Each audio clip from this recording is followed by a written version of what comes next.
Good day guys, another day, another vlog tayo dito sa ating sports bike CF Moto 300. So ngayon gagawin natin ay mag-install tayo ng high flow air filter. Gawin natin.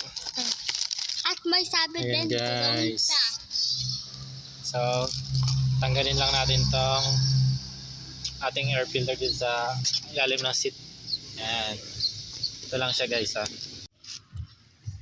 So guys, ito yung ating air box. Tatanggalin natin dyan yung ating lumang air filter. Papalitan natin itong ating high flow.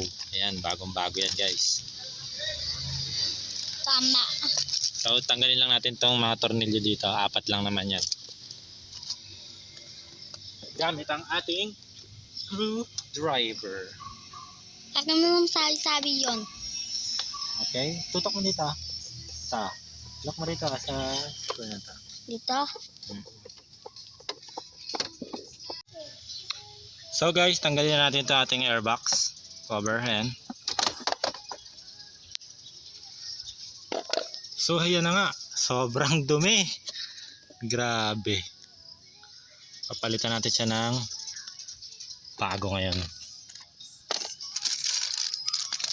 Okay. Start natin. Punasan muna natin guys. Balikan ko after ito. So guys, install lang natin itong ating high flow na air filter. Ayan.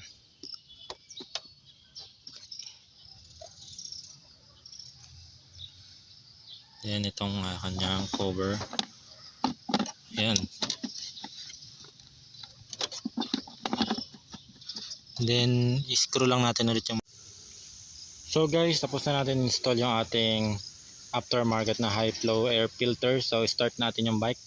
Tingnan natin.